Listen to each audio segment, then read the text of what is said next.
Teknologia ez da gaurko kontua. Gizakia denetik, aurrerakuntza teknologikoei esker, bere bizimodua errazten eta hobetzen saiatu da. Bere bizimoduan sortu izan zaizkion arazoei aurre egiteko edo bere ongizatearen onurarako hainbat teknika eta tresna sortu ditu. Guk jarduera eta aurkikuntza tekniko garrantzitsu batzuk aipatuko ditugu. Euskal Herriaren garapen teknologikoan mugarri izan direnak.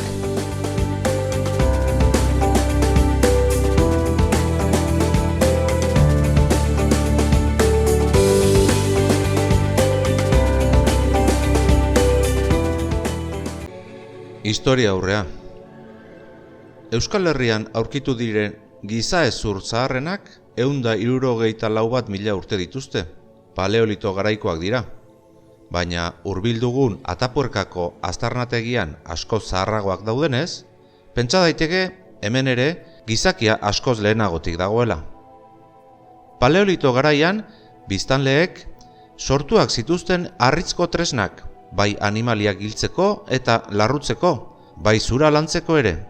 Hezurra eta zura ere erabiltzen zituzten tresnak egiteko. Adibide gisa, hortxe dugu, isturizko Lamiazuloko koban agertu zen hezurrezko txirula. Sua kontrolatzea eta sua sortzeko teknika ikastea, izugarrizko aurrera pausua izan zen lehen gizakiarentzat. Sua edukitzeak aukera eman zion negu hotzetan sutondoan berotzeko, gau ilunak argitzeko, abere arriskutsuak uxatzeko eta janaria sukaldatzeko. Neolito garaian, orain dela 9.000 urte, aurrerapen teknologiko ugariren garaia hasi zen. Harrizko tresnak landuagoak egiten zituzten eta funtzio gehiago izan zituzten. Zeramika ere garai honetan sortu zen. Lehenik esku hutsez egindako zeramika izan zen eta geroago tornuarekin egiten hasi ziren. Baina garai horretako aurrerakuntza garrantzitsuena nekazaritza izan zen. Gizakia ehiztari biltzaile izatetik nekazari abeltzain izatera pasa zen. Nekazaritzako teknika menperatzeak elikadura ziurtatu zion gizakiari. Metalaroan metalezko tresnak egiten hasiko da gizakia, bai armak, bai nekazaritza tresnak eta baita apaingarriak ere. Gurpila eta gurdia ere garai horretan hasi ziren erabiltzen Euskal Herrian. Eta horrela, pertsonen eta merkantzien garraioan hobekuntza handiak etorri ziren.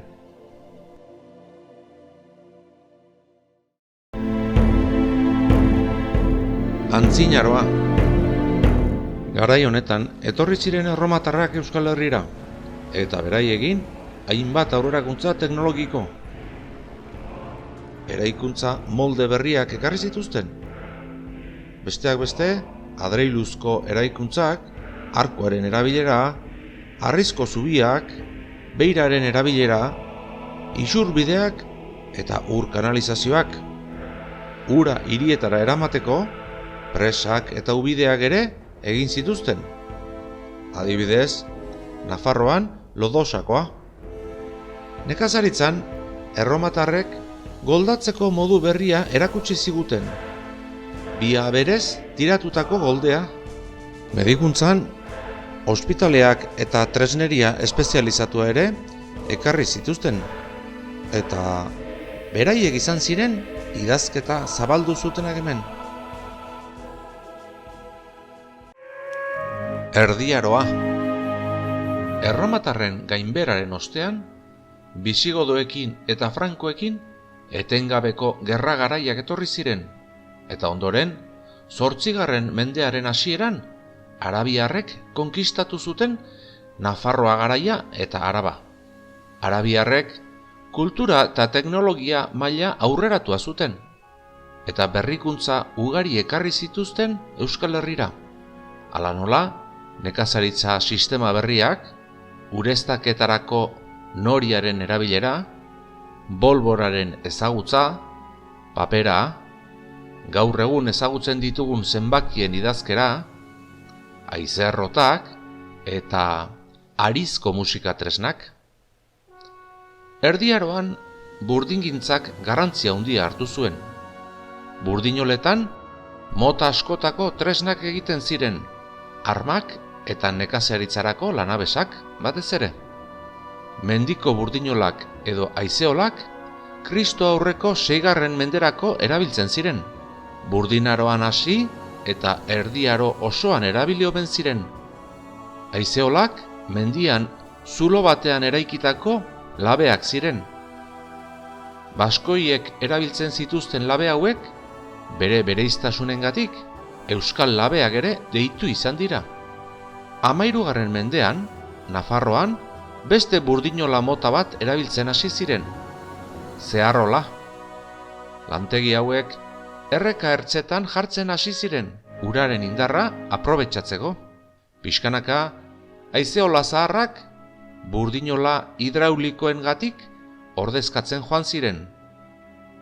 Burdingintza oso garrantzitsua izan zen garapen teknologikoan. 16. mendean, adibidez, Bizkaia eta Gipuzkoan 300 burdinola baino gehiago zeuden, eta Europako burdinaren 10% bertan egiten zen. Burdinolen ondoren, industrializazio garaiko labe garaiak etorri ziren, eta hauek industria berriaren motorra bilakatuko ziren. Euskaldunak aspalditik egon dira itsasoari begira, bai arrantzarako, baita komertziorako ere. Itsasoan barneratzeko, itsasontziak eraikitzen ikasi behar izan zuten, eta lan horretan oso trebeak ziren.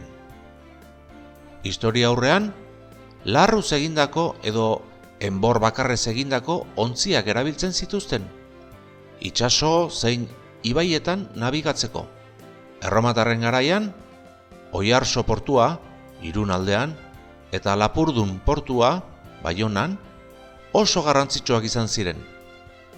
Euskaldunek bazuten, beraz, untzigintzaren eta itsas navegazio aurreratuagoen berri. 7. mendeko agiri batek dionez, balea arrantzan bazebiltzan ordurako. 9. mendean, bikingoak heldu ziren Euskal kostara, eta beraiekin ontzigintzarako teknika aurreratuak ekarri zituzten. Adibidez, bikingoen itsasontzien koroska, kanpoko egitura, bereganatu zuten euskaldunek. 12. menderako ontzigintza teknika oso menperatzen zuten. Garai horretan joan bai ziren Lapurdik ontziak kristau gurutzadan, lurralde santuraino, Mediterraneoan barrena. 13. mendean, euskaldunek ohikoa zuten Normandia, Inglaterra eta Flandesekin merkataritza. Merkataritzarako eta arrantzarako ez ezik, piraterian jarduteko edo gerrarako ere erabiltzen zituzten ontziak. 13. mendean, bai Frantziako erregeak eta bai Gaztelakoak euskal itsasontziak alokatzen zituzten borroketarako. Euskal ontziek eta marinelek ospea handia zuten, eta eskaria handia izaten zen haiek alokatzeko. Balearen arrantzak nabigazio tekniken eta untzigintzaren garapena ekarri zuen.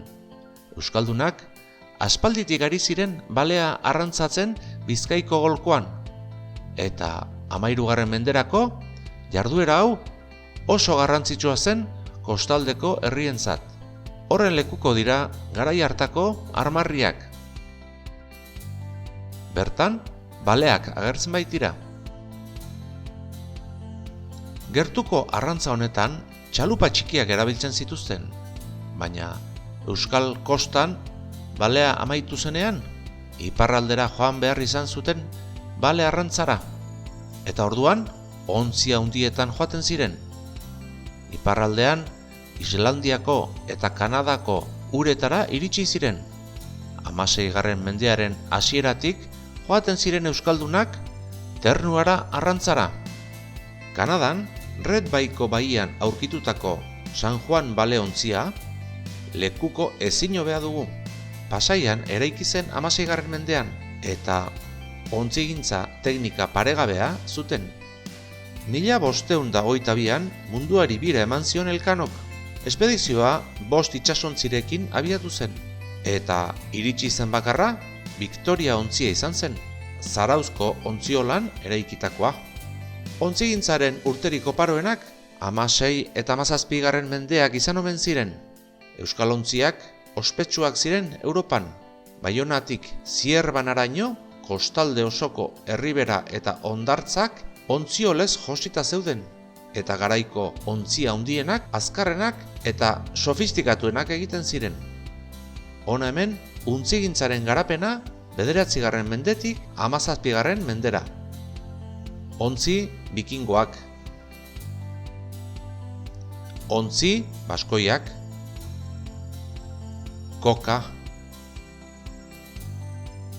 Karabela. Karraka. Itsasontzia edo naoa. Galeoia.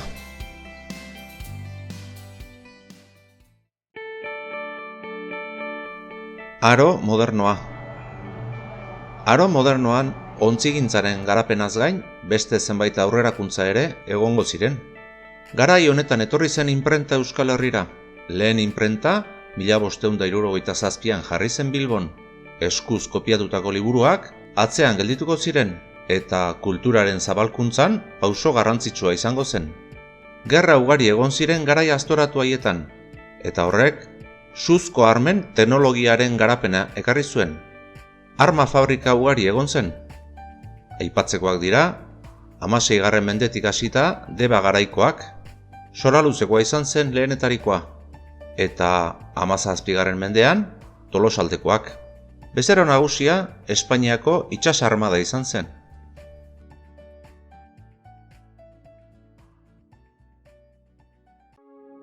Aro garaikidea. 19. mendean hasi zen industrializazio garaia. Bizkaian eta Gipuzkoan hartu zuen berebiziko garrantzia. Urdingintza, olagintza eta armagintza gisako jarduerei jarraipena eman zitzaien, baina teknika berriak erabiliz. Bilbo aldeko burdingintza industrializazioaren motorra izan zen. 1851an sortuko zen Boluetako Santa Ana Labe garaia, eta ondoren Bilboko ezkerraldean bata bestearen atzetik eraikiko ziren. Bizkaiko mehatzeetatik ateratzen zuten burdina kalitate onekoa zen, eta Bilboko portuak Inglaterrarekin komertzioa ahalbidetzen zuen. Lurrun makina erabiltzen hastea ezinbestekoa izan zen industrializazioaren garapenerako. Merkantzien eta pertsonen garraiorako lurrun makinez mugitutako trenak eta itsasontziak erabiltzen hastea abantaila izugarria izan zen. Lehen trena 1854an etorri zen Bordeletik Baionara, eta ondoren 1864an inauguratuko zen Madriletik Hendaiara zetorren linea, horrela Paris eta Madril elkartuz. Euskal ontzioletan 1857an Pasaian eraiki zen lurrun makinazko lehen itsasontzia. Ondoren 1878an Bilboko ibaian hasi ziren eraikitzen. Beste pauso garrantzitsu bat, argiztapenerako eta industriarako elektrizitatea erabiltzen hastea izango zen. Herrien argiztapenerako lehen saiakera 1876an egin zen Lekeition, eta horretarako pilak erabili zituzten. Ondoren, arin edatuko zen hirietara. Lehen zentral elektrikoa Ebaristo Txurruka ingenieriak sortu zuen 1883an, Bilboko Abra portua argiztatzeko.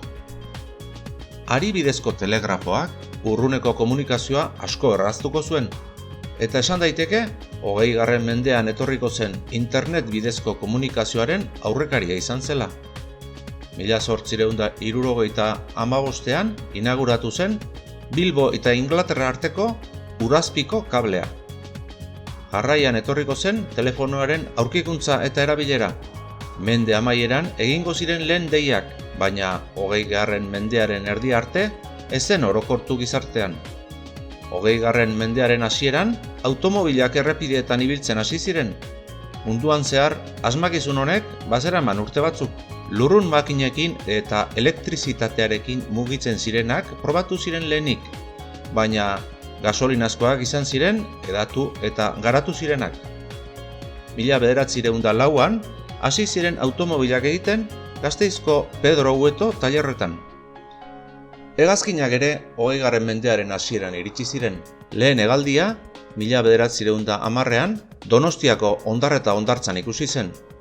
1913an Lakuako aerodromoa inauguratu zen Gasteizen, eta 1927an Getxoko Horazio Etxeberrieta negozio gizonak Espainiako lehen hegazkin konpainia ipini zuen abian, gaur egun oraindik martxan jarraitzen duen Iberia konpainia. Euskal eremu teknologikoarentzat beste urrats izugarria eman zen 1976an, Sener enpresa bizkaitarra esparru aeroespazialean hasi zen lanean. Europako hiribururik garrantzitsuenetan gertatzen ari zen moduan, Euskal Herrira ere iritsi zitzaigun irratia. Iaia une berean iritsi zen Bilbo eta Donostiara. 1925an 3 irrati agertu ziren. Bilbon Radio Klub Bizkaia eta Radio Bizkaia, eta Donostian Radio San Sebastian. Telebista espainolaren seinaleak 1956an hasi ziren, baina bere seinalea 1960 arte ez zen iritsi Euskal Herriko hainbat eta hainbat lekutara. Iruñara adibidez, 1961an iritsi zen. Geroago, ETB-ren lehenengo euskarazko saioak 1982an eman zituzten. 20. mendearen erditik aurrera, etxe-tresna elektrikoak etxeetan sartzen joan ziren. 1956an sortu zen Fagor enpresa, etxe-tresna elektrikoen ekoizpenean izan dugun garrantzitsuena. Mendearen erdialdera, ordenagailuen industria abian jarrita zegoen herri garatuetan, baina hemen 60. hamarkadaren amaieran hasiko dira enpresa eta etxeetan ordenagailu pertsonalak erabiltzen. Garai berri baten hastapenak izango dira. Teknologia digitalizatuaren garaia. Digitalizazioaren bidean, 80. hamarkadan, multimediaren agerpena garrantzitsua izango da. Baina, benetako aurrerapausoa, 80. hamarkadaren erdian, internet erabiltzen haste izango zen. Globalizazioa ekarriko zuen, munduko edozein pertsona naiz gailu konektatuta egoteko modua. 80. hamarkadaren erdialdera, telefono mugikorrak erabiltzen hasi ziren. Pixkanaka, gero eta funtzio gehiago hartzen joan ziren. Multimedia, argazkiak eta bideokamera, internet eta bar. 2010 inguruan, ukimen pantailak erabiltzen hasiko dira. Gaur egun, robotikaren garaia da, eta iraultza teknologiko nabarmenetarikoa dugu, bai industrian eta bai gure eguneroko bizitzan ere, robotoen presentzia gero eta handiagoa izango da. Euskal Herrian adibidez oso garrantzitsua da makina erramintaren industria, eta bertan robotika da nagusi. Ildo honetatik, adimen artifizialean lanean ari diren enpresak ere baditugu hemen. Robotek adimena izango dute, eta zenbait erabaki euren kasa hartuko dituzte. Nanoteknologian lanean ari diren zientzilariak ere baditugu. Atomoa eta molekula mailan ikertzen ari direnak, horiek sor ditzaketen materialek onura izugarriak ekar ditzakete. 3D inprimagailuei esker berriz, edo zer gauza erreproduzitzeko gai izango gara. Eta interneteko 5G teknologiak eskaintzen duen abiadurarekin, urruneko lan oso zehatzak bermatzeko aukera emango du. Batek daki, teknologiaren garapenak nora eramango gaituen. Teknologiaren ondorio kaltegarriak. Espeziaren biziraupena ziurtatzeko senari esker, gizakia aurrerapen teknologikoen bilaketa etengabean murgiltzen da. Berez, ongizatea helburu duten aurrerapen teknologikoak onak izan behar lukete, baina garapen teknologikoak ondorio kaltegarriak ere ekarri dizkigu. Izan ere, aurrerapen teknologiko horien erabilera okerrak ondoeza eta zorigaitza ere eragin digu. Besteak beste, hauek dira kalte nagusiak. Teknologia, gizakiok elkar suntsitzeko erabiltzea, gerrarako edo pertsonen artean kalte egiteko erabiltzea. Gizataldeen arteko ezberdintasunak areagotzea. Teknologiak gizarte osoan ongizatea ekartzeaz gainera, gizatalde jakin batzuk nabarmen aberastu ditu eta gizatalde horien berekoikeria aseezinak desberdintasunak areagotzen ditu eta horrek pobrezia ekarri. Batzuk gero eta aberatsagoak eta beste batzuk gero eta behartsuagoak dira. Pribatasun eza eta manipulazioa. Internetek eta bestelako komunikazio globalek gizabanakoaren kontrol estua dakarte. Eragile pribatuek eta publikoek guztion bizitzaren informazioaren jabe dira. Ez dago benetako pribatasunik, eta zuzenki, zeharka edo azpilokoan, gizartearen norabidea manipulatzen dute. Are gehiago, neurozientziaren bidez, giza pentsamentua irakurtzea posible izango da laster, eta gailu batzuk pentsatzen duguna idazteko gaitasuna izango dute. Baina horrek esan nahi du, gailu horiek pentsatzen duguna irakurri gorde eta kontrolatzeko gaitasuna izango dutela. Teknologiarekiko menpekotasuna. Egunero erabiltzen ditugun tresnak gabe, ez gara gauza bizitzan oinarrizko ditugun hainbat jarduera aurrera eramateko. Tresna horien menpeko gara. Gainera, tresna teknologikoen erabilera desegoki eta gehiegizkoak pertsonon menpekotasuna sortzen du, eta horrek askatasun galera dakar. Teknologia naturaren suntsiketarako erabiltzea. Naturaren gandik urruntzen joan da gizakia. Naturaren parte ez da sentitzen. Naturaren gainetik dagoela pentsatzen du, eta naturari kalte eginez bere buruari kalte egiten dio. Kutsadura sortuz edo baliabide naturalen gehiegizko ustiaketarekin.